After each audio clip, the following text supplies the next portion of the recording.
Hello students, welcome to Growtree Academy. Today we start a new chapter of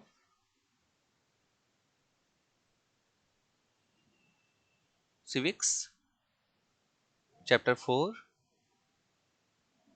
growing up as boys and girls. Being a boy or a girl is an important part of one's identity. Boys या girl होना ये किसी की भी एक important identity होती है, महत्वपूर्ण पहचान होती है. The society we grow up in teaches us what kind of behavior is acceptable for boys, girls and boys.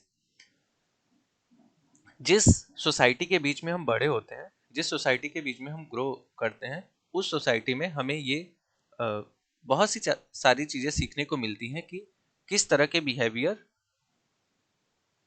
होने चाहिए गर्ल्स एंड बॉयज़ के. What boys and girls can और कैन नॉट डू. बॉयज़ और girls को क्या करना चाहिए और क्या नहीं करना चाहिए. We often grow up thinking that these things are exactly the same everywhere. और हम we often grow up thinking that these things are exactly the same everywhere. और हम ये भी सोचते हुए बड़े होते हैं कि ये सभी बातें सभी जगह बिल्कुल एक जैसी हैं. But do all society look at boys and girls in the same way. लेकिन क्या सोसाइटीज गर्ल्स एंड बॉयज को एक नजरिए से देखती हैं? We will try and answer this question in this chapter.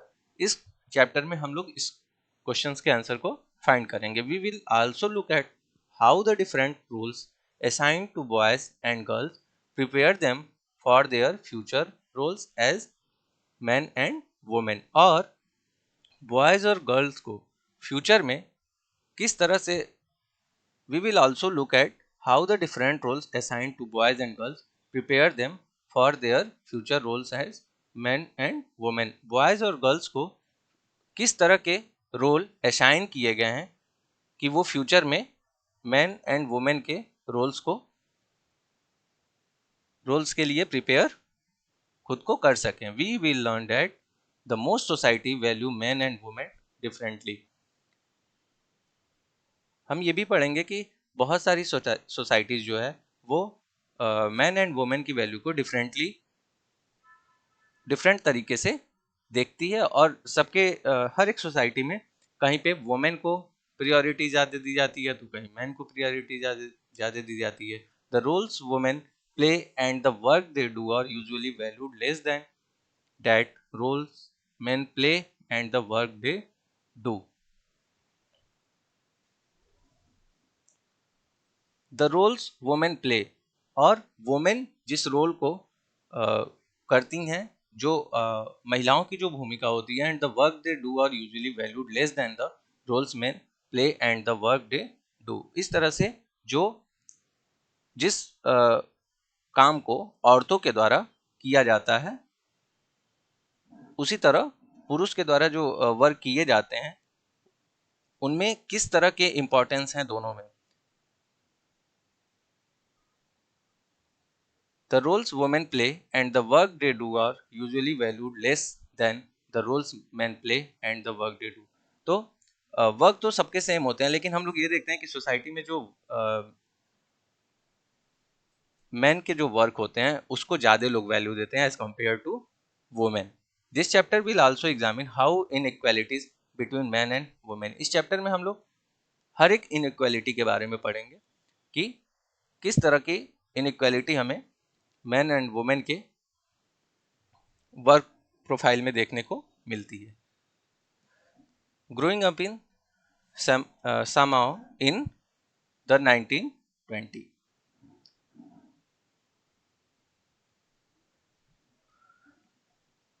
इस स्टोरी में हम लोग देखेंगे कि समाओ आइलैंड में 1920 में किस तरह से बच्चे बड़े हो रहे थे.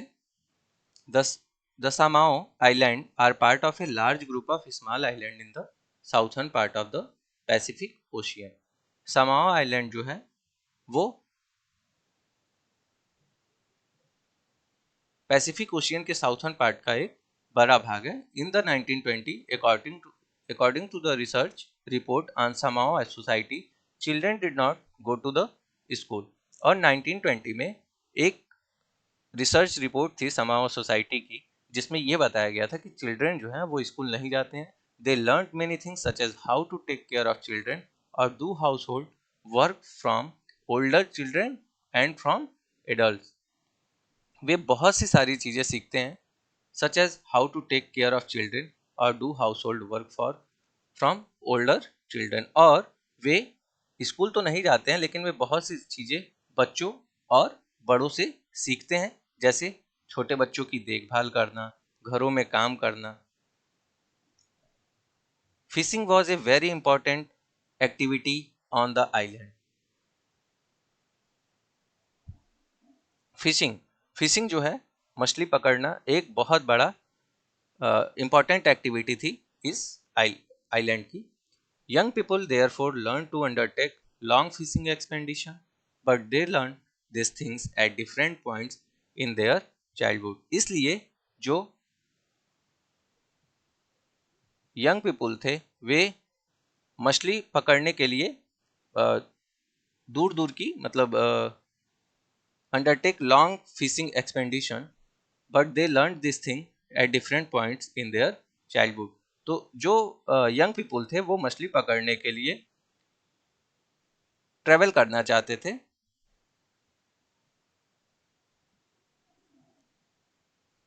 But they learn this things at different points in their childhood. लेकिन ये बातें अपने बचपन के अलग अलग समय पे वो सीखते थे कि ट्रेवलिंग के थ्रू वे फिशिंग करते थे. As soon as babies could walk, their mother or other adults no longer looked after them. Older children, often as young as 5 years old, took over this responsibility. As soon as babies could walk, छोटे बच्चे जैसे ही चलना शुरू करते थे, their mothers or other adults no longer looked after them. तो उनकी जो मदर होती थी या जो भी एडल्ट होते थे, वो उनकी देखभाल करना बंद कर देते थे. Older children, often as young as 5 years old, took over this responsibility. और ये जिम्मेदारी बड़े बच्चों पर आ जाती थी, जो खुद नियर अबाउट लगभग 5 इयर्स के एज के होते थे. वो इस रिस्पॉन्सिबिलिटी को करते थे कि बच्चों की देखभाल करना. But both boys and girls looked after their younger sibling. लेकिन बॉयज एंड गर्ल्स जो थे, वो दोनों अपने छोटे भाइयों बहनों की देखभाल करते थे. But by the time a boy was about 9 years old, he joined the older boys in learning outdoor job like fishing and planting coconut. लेकिन जब कोई भी लड़का लगभग 9 साल का हो जाता था, 9 years का हो जाता था, तो वो he joined the older boy in learning outdoor job. तो वो अपने बड़े लड़कों के साथ, मतलब अपनी सी एज से ज़्यादा एज के बच्चों के साथ वो फिशिंग करना और प्लांटिंग करना, कोकोनट की प्लांटिंग करना, नारियल के पेड़ लगाना आदि सीखने के लिए बाहर जाते थे. Girls had to continue looking after small children और do errands for adult till they were teenagers. Girls जो होती थी, वो बच्चों की देखभाल करना, girls had to continue looking after small children और do errands for adult till they were teenagers. और लड़कियां जो थी, वो बच्चों की देखभाल में ही लगी रहती थी, जब तक कि वे टीनेजर्स थी. मतलब मोस्टली जो है 13 to 14 years की वो हो जाती थी, तब जाके वो आफ्टर द एज ऑफ 14 और so girls also went to fishing trips. जब वो 13-14 years की हो जाती थी, तब वे फिशिंग करना सीखती थी. Learn how to weave basket को कैसे तैयार किया जाए, कैसे बुना जाए. Cooking was done in special cooking house where boys were suppose to do most of the work while girls helped with preparation. Cooking जो है, वो स्पेशल कुकिंग हाउस में होता था. Where boys were suppose to do most of the work, वहाँ पे जो boys होते थे, वो बहुत सारी चीज़ों में सपोर्ट करते थे, while girls helped with the preparation.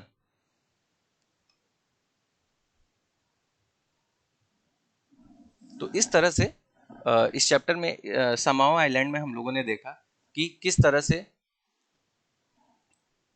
बच्चे स्कूल ना जा करके वो अपने सिबलिंग्स की देखभाल करते थे, फिशिंग करते थे एंड कोकोनट प्लांटेशन करते थे।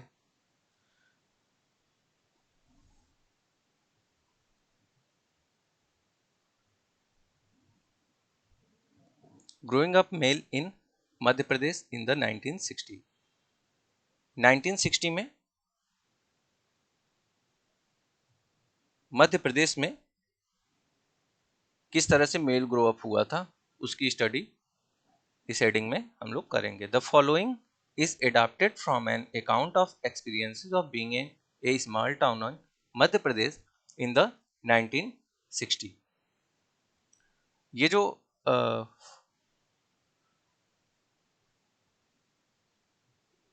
Y do girls like to go to the together in the groups, ये हम लोग अभी इसका आंसर भी एक्सप्लेन करेंगे। उससे पहले the following is adapted from an account of experience of being in a small town in Madhya Pradesh in the 1960। ये जो स्टोरी ली गई है वो 1960 में मध्य प्रदेश के एक छोटे शहर में रहने वाले और स्कूल जाने की स्टोरी से ही लिया गया है। ये कंटेंट 1960 में मध्य प्रदेश के एक स्मॉल टाउन की एक स्कूल स्टोरी से लिया गया है। From class 6 onward boys and girls went to separate school. Class 6 से बॉयज और गर्ल्स जो होते हैं वो अलग अलग स्कूल में जाते थे। The school was designed very differently from the boys school. जो गर्ल्स के स्कूल होते थे वो बॉयज के स्कूल से काफ़ी अलग तरीके से डिज़ाइन होते थे। They had a central courtyard where they played in the total seclusion and safety from the outside world. यहाँ पे जो गर्ल्स के स्कूल होते थे उनके बीच में एक आंगन होता था जहाँ वे मतलब बाहर की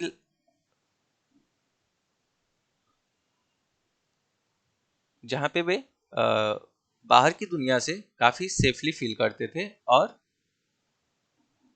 स्कूल में खेलते थे। The boys school had no such courtyard, जबकि बॉयज के स्कूल में कोई कोर्टयार्ड कोई आंगन नहीं होता था। And our playground was just a big space attach to the school, और स्कूल से ही अटैच एक बहुत बड़ा प्लेग्राउंड था। Every evening once school was over the boys watched a hundreds of school girls crowded the narrow street। और हर एक शाम में जब भी शाम होती थी every evening once school was over, जब स्कूल की छुट्टी होती थी, जब स्कूल का टाइम ओवर हो जाता था, the boys watched as hundred of school girl crowded the narrow street. तो जो बॉयज होते थे वो लड़कियों को एक पतली गली से सैकड़ों की हंड्रेड्स गर्ल्स को जाते हुए देखते थे। As this girls walk on the street they look so purposeful. और जब वे उन स्ट्रीट में लड़कियों को टहलते हुए देखते थे तो दे लुक सो पर्पोजफुल, तो वे बहुत ही गंभीर दिखती थी। This was unlike the boys who used the street as place to stand around idling, to play, to try out tricks with their bicycle. For the girls, the street was simply a place to get straight home.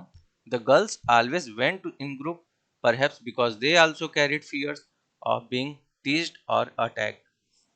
तो इस तरह से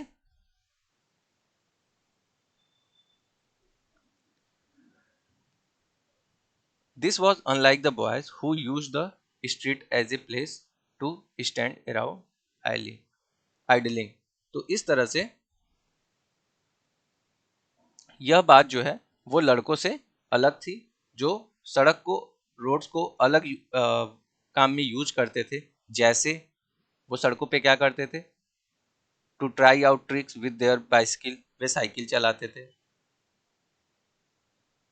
खेलते थे। For the girls the street was simply a place to get straight home, जबकि लड़कियों के लिए ये गली सीधे उनके घर पहुंचने का एक रास्ता होता था। The girls always went in group, girls जो हैं वो हमेशा ग्रुप में जाती थी।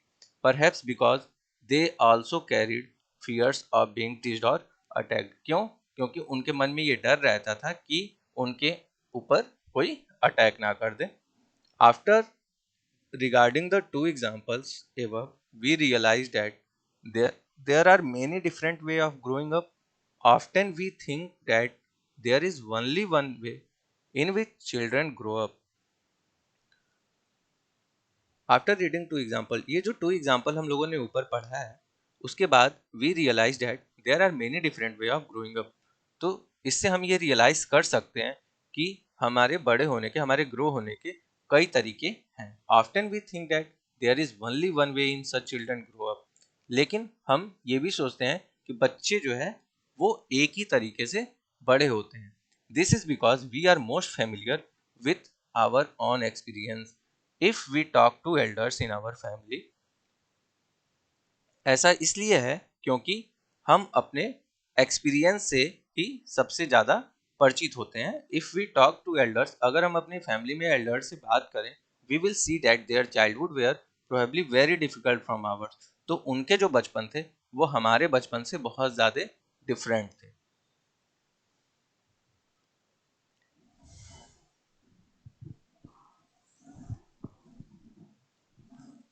We also realized that society make clear distinctions between boys and girls.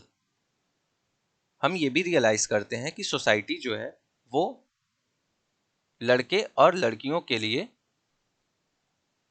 लड़के और लड़कियों में बहुत ज़्यादा डिफरेंट करते हैं। मतलब जो डिफरेंस होता है वो क्लियर होता है, स्पष्ट होता है। This begins from a very young age, जो एक बहुत कम आयु में ही, बहुत कम अर्ली एज में वो स्टार्ट हो जाता है। We are for example give different toys to play with. Example के लिए given different toys to play with, उन्हें खेलने के लिए अलग खिलौने दिए जाते हैं। Boy are usually given cars to play with and girls dolls. हम बचपन में ही देखते हैं कि जो बॉयज होते हैं उन्हें खेलने के लिए कार दी जाती है, बट गर्ल्स को डॉल्स दी जाती है। Both toys can be a lot of fun to play with, why are girls then given dolls and boys cars? तो गर्ल्स को डॉल्स और बॉयज को कार्स क्यों दी जाती है? Toys become a very toys become a way of telling children that they will have different future when they become man and women. तो ये जो खिलौने दिए जाते हैं वो बच्चों को ये बताने का माध्यम होता है कि जब वे बड़े होकर मैन या वुमेन बनेंगे तो उनका जो फ्यूचर होगा वो अलग अलग होगा। How girls must dress, what, if we think about it, this difference is created in the smallest and most everyday things. अगर हम ये सोचें तो ये डिफरेंस जो है वो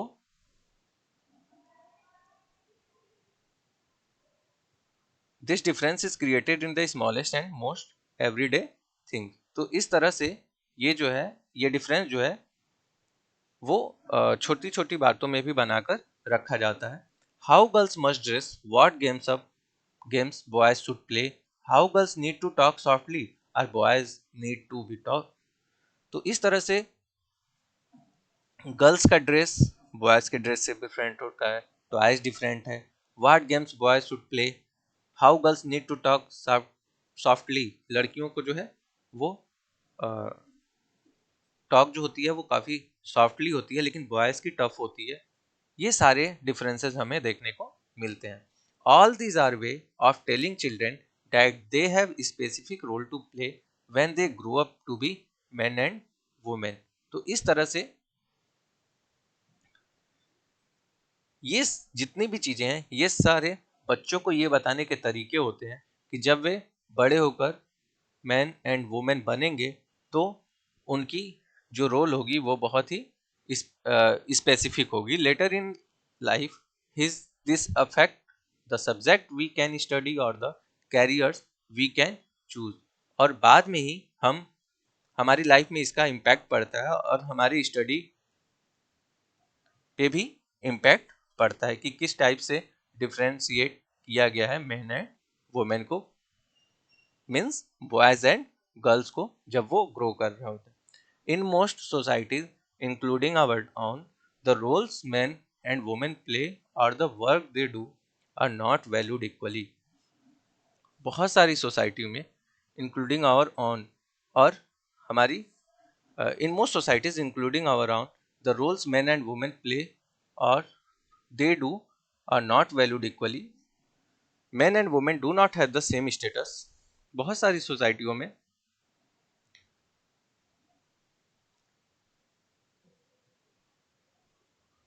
मैन एंड वुमेन के जो वर्क प्रोफाइल होते हैं उनकी इक्वल वैल्यू नहीं होती है. Man and women do not have the same status और दोनों के स्टेटस सेम नहीं हो सकते हैं. Let us look at how this difference exists in the work done by men and women. Okay. A story is given. Ma, we are going on a school excursion. Rosie ma'am needs volunteers. Cannot cannot you take a holiday from office and volunteer? ये story है. इसमें एक mother है. My mother does not work. और मेरी माँ काम नहीं करती है. ये इस स्टोरी का. तो इसमें कई सारी स्टोरी गिवन है. हम लोग एक एक देखते हैं. माँ we are going on school excursion. Rosie ma'am needs volunteer. Can not you take a holiday from office and volunteer. माँ हम सभी बच्चे जो है स्कूल भ्रमण पर जा रहे हैं, मतलब स्कूल टूर पे जा रहे हैं. रोजी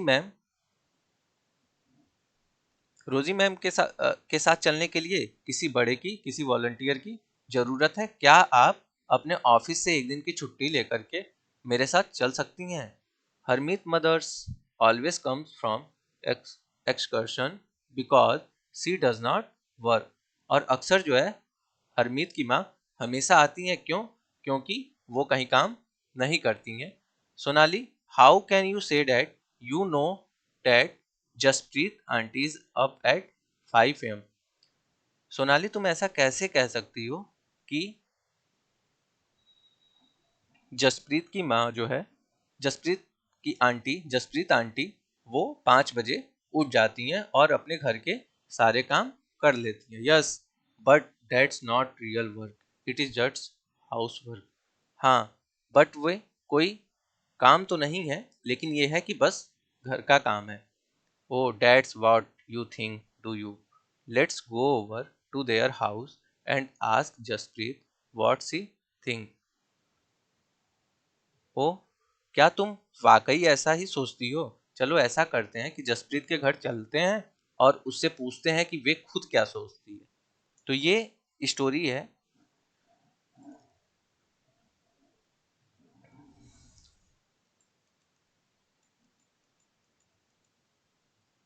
एट सिंह हाउस, जसप्रीत के घर का है सीन ये, जिसमें Harsharan Sonali thinks that your wife is not a working profession. तो यहाँ पे उसके घर जाने के बाद की स्टोरी है ये कि Harsharan Sonali thinks that your wife is not a working person. Harsharan और सोनाली ये सोचते हैं कि आपकी पत्नी कोई कामकाजी महिला नहीं है, कोई वर्किंग पर्सन नहीं है. But is not that correct aunty.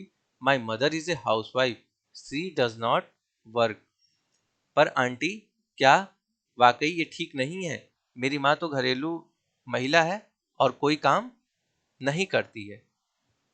Then Jaspreet, why don't you just relax and let them manage everything for a change. तो जसप्रीत, यदि ऐसा है तो तुम कुछ आराम क्यों नहीं करती और एक बार जरा इन्हें सब कुछ करने दो. Great idea. Okay, I will go on strike tomorrow. Okay ठीक है, मैं कल से हड़ताल पे चली जाती हूँ।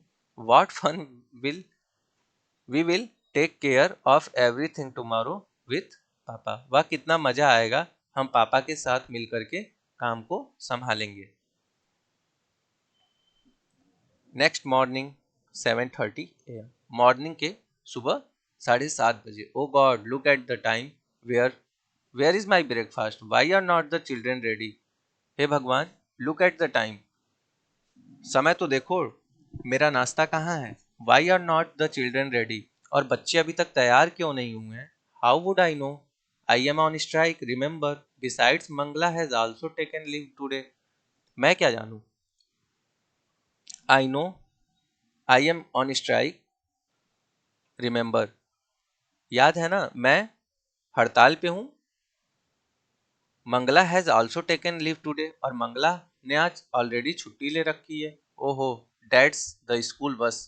आई will have to drop them in the car. ओहो, यह तो स्कूल की बस है, और अब तो मुझे बच्चों को कार से ही छोड़ना होगा। Hari Hari Hari hurry and ask Harmit Harmeet to switch on the pump. ये इस स्टोरी में हम लोग देख रहे हैं कि कहा जा रहा है कि जल्दी करो, जल्दी, और ask Harmeet to switch on the pump, और पंप का स्विच ऑन करो। But what about the kids lunch boxes? बच्चों के लंच कहाँ है? Oh no, forget about that. हम उसे भूल गए। I will give you some money, just buy something from the canteen today. मैं तुम लोगों को कुछ पैसे दे देता हूँ, तुम लोग कैंटीन से कुछ खरीद लेना। माँ already gave us money for that, और इसके लिए माँ मनी देती है। इवनिंग 6 PM, शाम के 6 बजे। डिंग डिंग, मतलब रिंग बजाई जाती है, और फिर I am exhausted, how about some tea? Oh I forget your strike, I shall I will make some my self.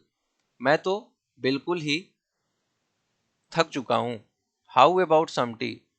कुछ चाय वाय हो जाए। ओह आई फॉरगेट, लेकिन मैं भूल गया कि तुम हड़ताल पे हो। मैं खुद ही कुछ नाश्ता कुछ बनाता हूँ, मैं खुद ही कुछ बनाता हूँ। The house looks like it was hit by A hurricane.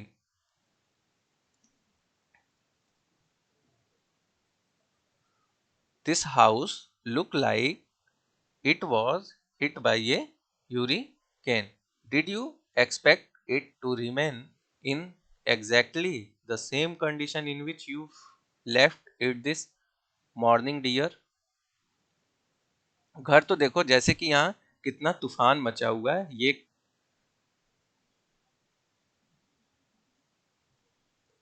the house looked like it was hit by a hurricane.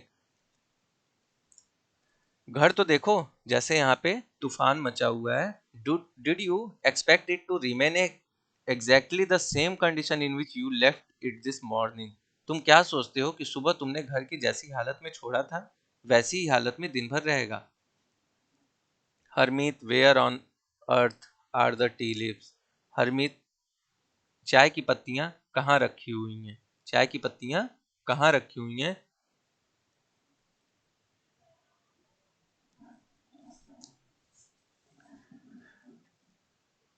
He, I would if they still believe I don't work, and now I have to remind them that चाचा जी and चाची जी are coming for dinner.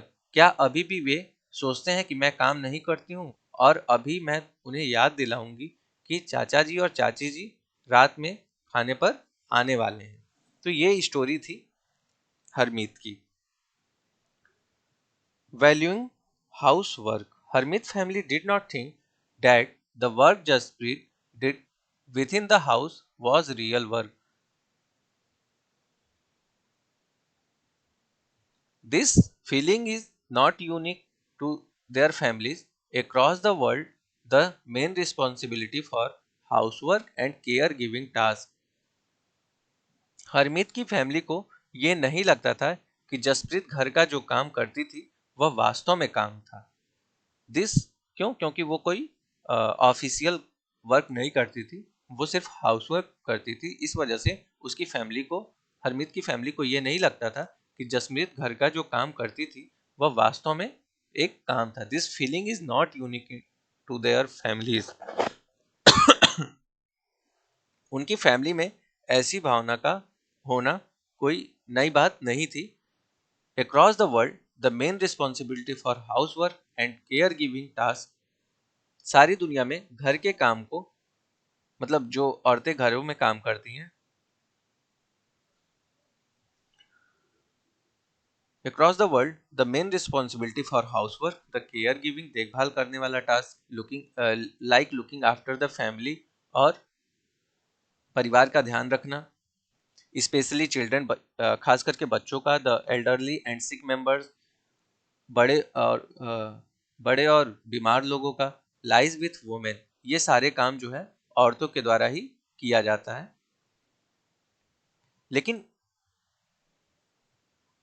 At, as we have seen, the work that women do within the home is not recognized as work. लेकिन औरतों के द्वारा जितने भी ये work किए जाते हैं उसे इम्पोर्टेंस नहीं दिया जाता है। It is also assumed that this is something that comes naturally to women. It therefore does not have to be paid and society develops this work. और इसके लिए उन्हें कोई पैसे देने की जरूरत नहीं होती है। क्यों? क्योंकि ये स्त्रियों के स्वाभाविक कार्य हैं। इस तरह की आइडियोलॉजी होती है सोसाइटीज की। लोग इसी इसको यही समझते हैं कि औरतों को इस काम को करने के लिए पैसे देने की जरूरत नहीं होती है। क्यों? क्योंकि वो उनके ही काम है। एंड सोसाइटी डिवैल्यूज दिस वर्क, और समाज इन काम को ज्यादा, सोसाइटी जो है इस टाइप के वर्क को ज्यादा वैल्यू नहीं देती है।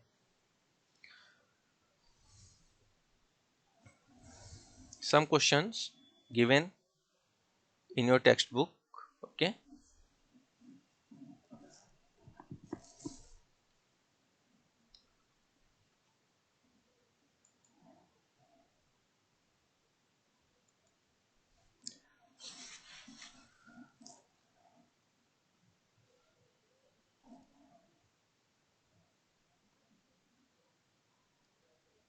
Uh,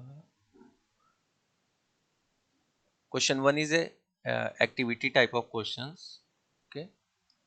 So that is your homework. And question number 2.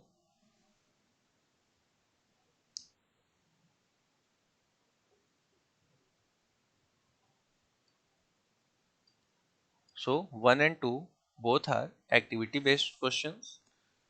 So that is your homework. And question number 3 we discuss, are girls and boys doing different activities? तो इस फिगर में हम लोगों ने, इस स्टोरी में हम लोगों ने देखा कि यस,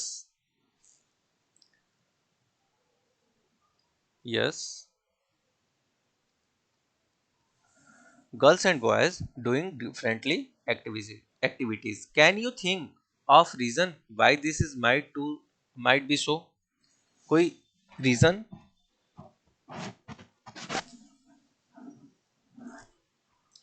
तो इसके जो रीजन है वो क्लियर थे कि if it will represent and increase the number of girls, it would the indicate the attitude and society has changed regarding girls society. Okay, अगर गर्ल्स की जगह बॉयज और बॉयज की जगह गर्ल्स कर दिया जाए तो क्या इम्पैक्ट पड़ेगा? तो इसका जो आंसर होगा वो होगा,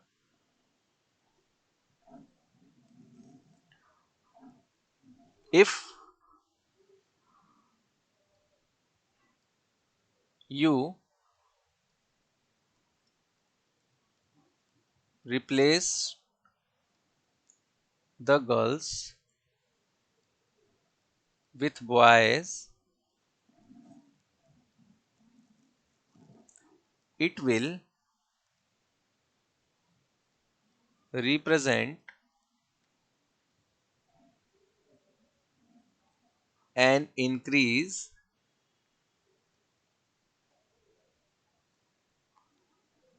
in the number of girls it would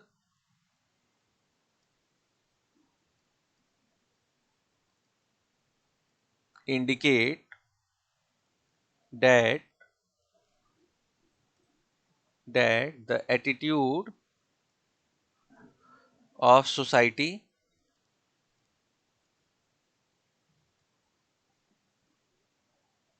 has changed regarding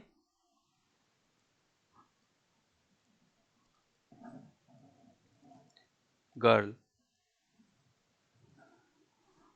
Society is treating girl differently.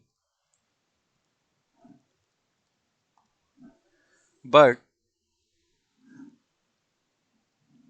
if the boys were put in the place of girls, it would indicate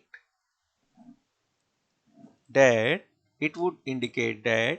societies had become more rigid for girls. More rigid for girls. Okay.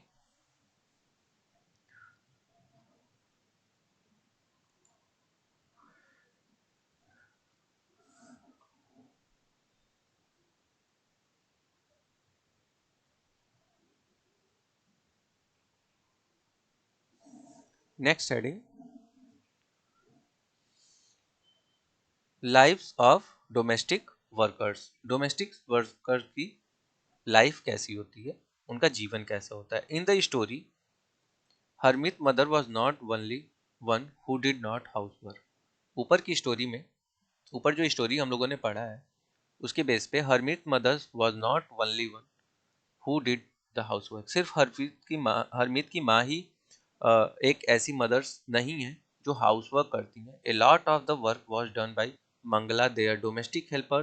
Many home particularly in towns and cities employ domestic workers.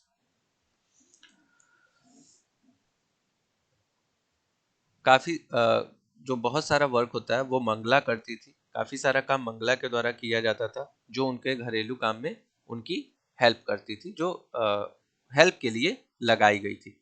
बहुत से घरों में particularly in towns and city, विशेष करके particularly शहरों में और towns में एम्प्लॉय डोमेस्टिक वर्कर्स, लोगों को घरेलू कामों में लगाया जाता है. They do a lot of work, sweeping, cleaning, washing cloth and dishes, cooking, looking after young children और द एल्डरली. वे बहुत सारे वर्क में हमारी हेल्प करती है, लाइक कपड़े धुलना, खाने बनाना और बच्चों की देखभाल करना, बड़ों की देखभाल करना. हर एक एक्टिविटी में वो हेल्प करती है. Most domestic workers are women. बहुत मैक्सिमम जो डोमेस्टिक वर्कर्स होती हैं वो वुमेन होती हैं. समटाइम्स इवन यंग बॉय और girls are employed to this work. और समटाइम्स कभी कभी sometimes even young boys and girls are employed to this work. और कुछ समय के लिए यंग बॉयज और गर्ल्स भी इस काम को करते हैं. वेजेस आर लो. जो पैसे होते हैं इसमें वो बहुत कम मिलते हैं लोगों को. वेजेस बहुत कम होते हैं. As domestic workers does not have much value. और उनकी बहुत ज़्यादा वैल्यू नहीं होती है. Domestic workers day can begin as early as 5 in the morning and end as late as 12 at night. जो डोमेस्टिक वर्कर्स होते हैं, जो घरों में काम करते हैं, जो एक दूसरे के घरों में काम करते हैं, उनकी जो लाइफ स्टाइल होती है वो सुबह के 5 बजे वे स्टार्ट करते हैं और रात के 12 बजे तक करते हैं. Despite the hard work they do, their employees often do not show them much respect. और इतनी ज़्यादा मेहनत करने के बाद भी उन्हें जो लोग नौकरी पे रखते हैं, जो लोग जॉब पे रखते हैं अपने घरों में, वो उन्हें बहुत रिस्पेक्ट नहीं देते हैं। This is what Melani, a domestic worker, had to say about her experience of work in Delhi. Melani जो है वो दिल्ली के घरों में काम करती थी और उसने अपने एक्सपीरियंस को बताया है। My first job was with a rich family that lived in a 3 storeys house. मेरी जो पहली जॉब थी वो एक रिच फैमिली में शुरू हुई थी, जो एक 3 मंजिला इमारत में रहती थी, 3 स्टोरीड हाउस में रहते थे। The memsahib was very strange as she would should to get any work done. और जो मालिक थी, जो मैम साहब थी, वो एक अजीब महिला थी, जो हर काम करने के लिए हर काम करने के लिए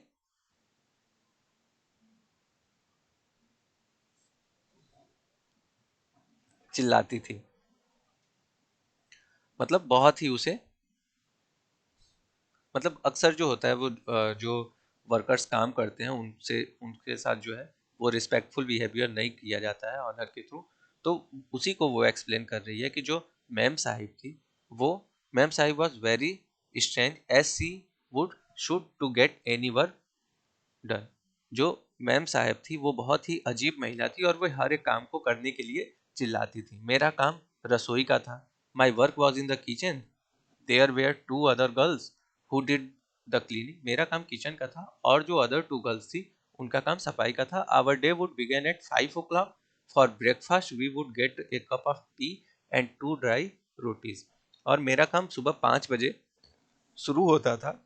फॉर ब्रेकफास्ट, ब्रेकफास्ट के लिए we would get a cup of tea and 2 dry rotis. और हमें जो है नाश्ते में 1 कप चाय और 2 सूखी रोटियां मिलती थी। We could never get a third roti. और मुझे कभी थर्ड रोटी नहीं मिली। In the evening when I cook the food, the 2 other girls would beg me to give them an extra roti. I would secretly give it to them and make an extra one for myself। और शाम के time में जब मैं खाना बनाती थी तो दोनों लड़कियां मुझसे एक और रोटी मांगती रहती थी। मैं चुपके से उन्हें रोटी दे देती थी और खुद भी एक रोटी ले लेती थी। We are so hungry after working through it the day. और पूरे दिन की मेहनत के बाद हमें बहुत भूख लगती थी। We could not wear chappals in the house. हम घरों में चप्पल नहीं पहन सकते थे। In the winter our feet would swell up with the cold. और ठंडियों में ठंड की वजह से अ, हमारे जो पैर थे, जो उंगलियां थी, वो उसमें स्वेलिंग आ गई थी। I used to feel scared of the memsahib but also felt angry with humiliated. Did we not work all day. मैं मैम साहब से डरती थी, परंतु हमें भी गुस्सा आ जाता था। और मैं भी अपने आप को अ, मैं भी अपने आप को ह्यूमिलिएटेड फील करती थी। Did we not work all day. क्या हम दिन भर काम नहीं करते थे। Did we not deserve to be treated with some respect. क्या हम कुछ रिस्पेक्टफुल क्या हम रिस्पेक्टफुल ट्रीट करने के लायक नहीं थे। क्या हमारे साथ रिस्पेक्टफुल बिहेवियर नहीं किया जा सकता था। In fact what we commonly term as house work actually involves many different task. In fact वास्तव में what we commonly term as house work, जिसे हम घरेलू काम कहते हैं, actually involves many different task, जिसमें कई सारे टास्क इन्वॉल्व होते हैं और भी कई सारे काम होते हैं। A number of this task require heavy physical work. और इस टास्क को कंप्लीट करने के लिए बहुत ज़्यादा फिजिकल वर्क की रिक्वायर होती है, ज़रूरत होती है। In both rural and urban area women and girls have to fetch water. जैसे बहुत सारे रूरल एंड अर्बन एरिया, मतलब गांव के इलाके और शहर के इलाकों में, ग्रामीण क्षेत्रों और शहरी क्षेत्रों में भी औरतें जो होती हैं वो पानी लाती हैं। In rural area women and girls carry heavy head loads of firewood. वे आग के लिए लकड़ियां लाती हैं। Task like washing clothes, cleaning, sweeping and pick up loads require bending, lifting and carrying. Many chores like cooking involve standing for long hours in front of hot stove। और task जो होते हैं जैसे कपड़ों को धुलना, साफ सफाई करना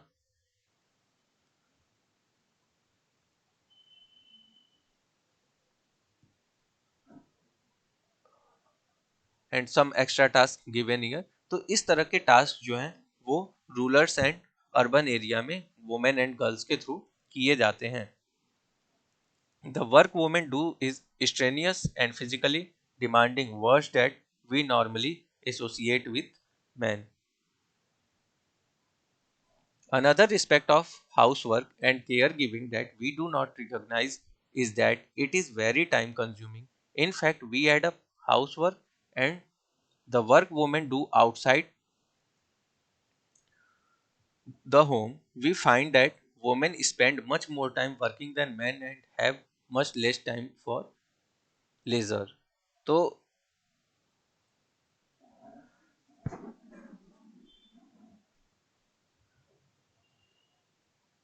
तो इस तरह से हम लोग इस चैप्टर में ये देख रहे हैं कि किस तरह कैसे लोगों के द्वारा सोसाइटी हाउस होल्ड वर्क को, हाउस होल्ड लेडीज को वैल्यू इम्पोर्टेंस नहीं देते हैं, जबकि उनके भी जो वर्क होते हैं वो बहुत ही हार्ड होते हैं, काफ़ी उसमें मेहनत की ज़रूरत होती है, एक डिफ़िकल्ट टास्क कंप्लीट करना पड़ता है। तो एक चार्ट गिवन है यहाँ पे जिसमें ये central statistical organisation of India 1980 to 1999। Haryana work paid work hours per week 23 and Tamil Nadu 19। Women unpaid 30 and 35। Man paid and man unpaid and man.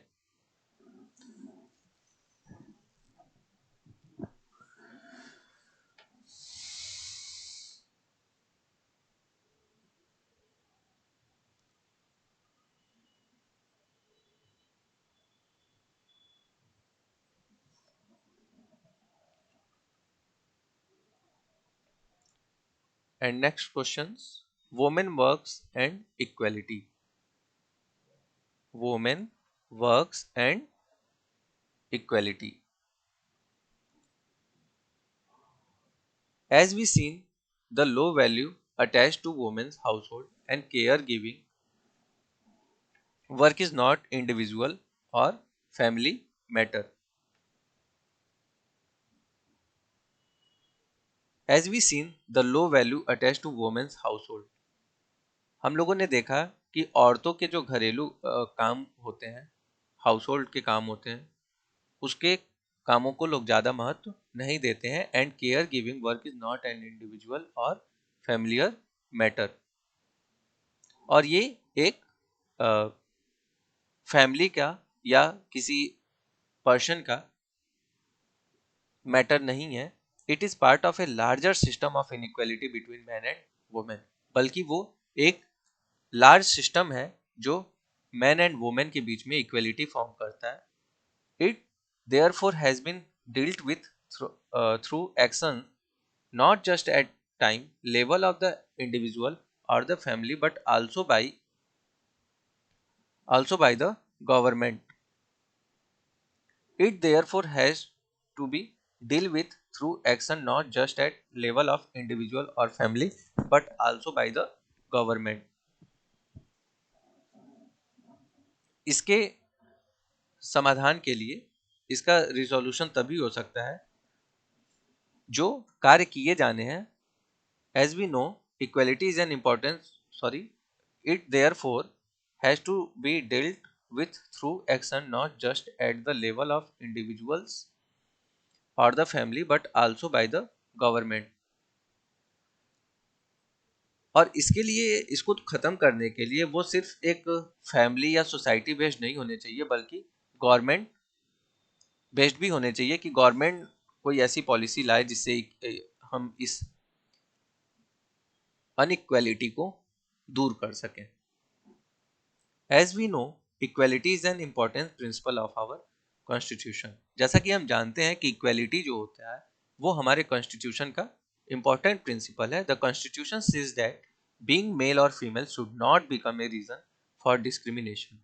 Mail and female के बेसिस पे हम सोसाइटी में डिस्क्रिमिनेशन नहीं ला सकते। In reality, inequality between the sexes exists. The government is therefore committed to understand the reason for this and taking positive steps to remedy the situation. For example, it recognizes that burden of childcare and housework falls on women, girls.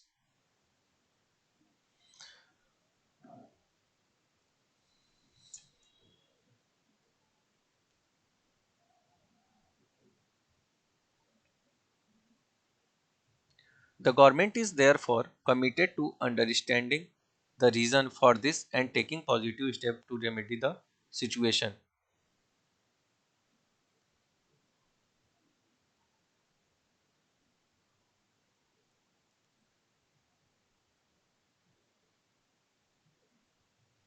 For example, it recognizes that the burden of child care and housework falls on women and girls. Example के लिए government ये जानती है कि जो girls होती हैं और जो वुमेन होती हैं उनके ऊपर बच्चों की देखभाल और हाउस होल्ड वर्क का प्रेशर पड़ता है। This naturally has an impact on whether girls can attend school. और इसका जो इम्पैक्ट होता है वो गर्ल्स के स्कूल पे भी पड़ता है कि वो स्कूल अटेंड नहीं कर पाती हैं। It determines weather women can work outside the house and what kind of jobs and carriers they can have. और इससे ये इसको भी डिटरमाइन करता है कि वोमेन जो होती हैं वो घर के बाहर काम कर सकेंगी और यदि करेंगी तो किस टाइप्स के काम को वो करेंगी।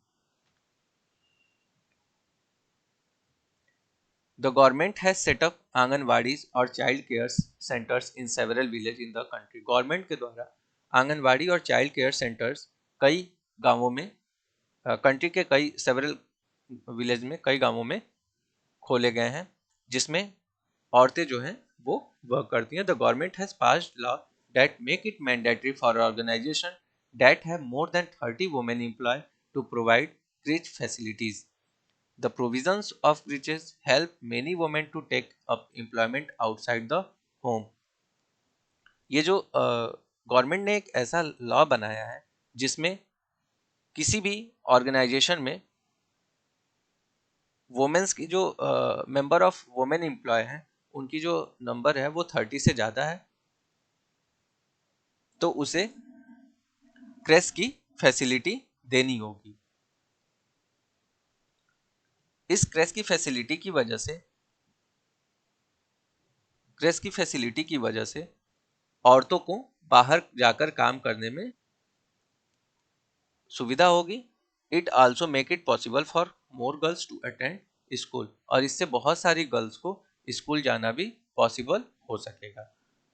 तो इस चैप्टर में हम लोगों ने देखा कि किस तरह से हमारी सोसाइटी और जो कुछ भी बॉयज़ एंड गर्ल्स के बीच में डिफरेंस डिटरमाइन किए जाते हैं उसी से उनके फ्यूचर्स में male and man and women की डिपेंडेंसी उससे रिलेट करती है। तो वो कितना इम्पोर्टेंट है हम लोगों ने एग्जाम्पल भी देखा कि एक गर्ल्स को बचपन में खेलने के लिए डॉल दिया जाता है और एक बॉयज़ को टॉय दिए जाते हैं। तो इस तरह से डिस्क्रिमिनेशन जो किया जा रहा है सोसाइटी में वो boys and girls grow up करके जब मैन एंड वुमेन बनते हैं तो उनके पे भी इस डिस्क्रिमिनेशन का इम्पैक्ट पड़ता है। So our chapter is completed and we discuss some questions.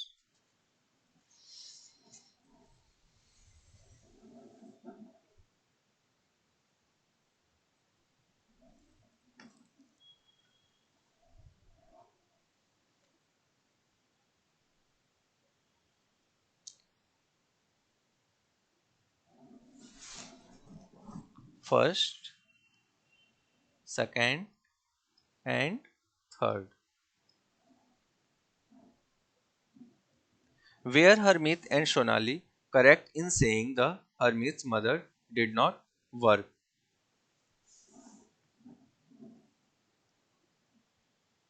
तो इस हरमीत की स्टोरी के बेस पे इस क्वेश्चन का जो आंसर होगा वो होगा no.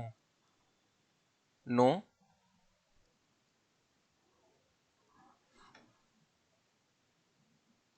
Harmeet and Sonali were not correct in saying that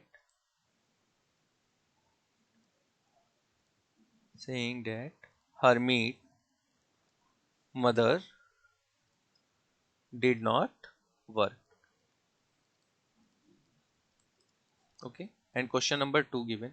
What do you think would happen if your mother or those involved in doing the work at home went on strike for a day? तो इस question को आप खुद से भी कर सकते हो कि अगर आपके घर का कोई स्ट्राइक पे चला गया तो क्या होगा।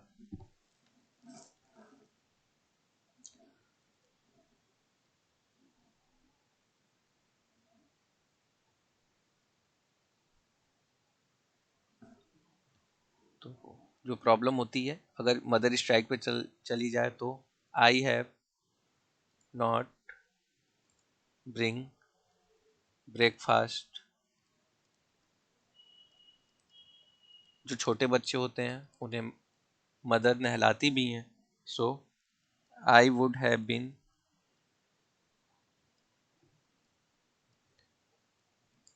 इन school uniform without bath without bath. तो ये सम रीजन है जो आप खुद से भी कर सकते हो। Okay. And third, why do you think that men and boys generally do not do house work?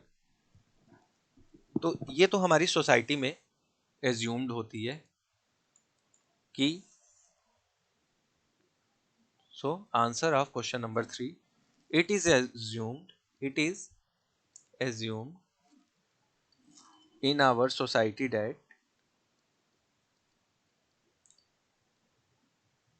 that housework is something that comes naturally to women and girls, and it is not correct that men and boys do housework. This is the reason. This is the reason why boys and men generally don't do housework.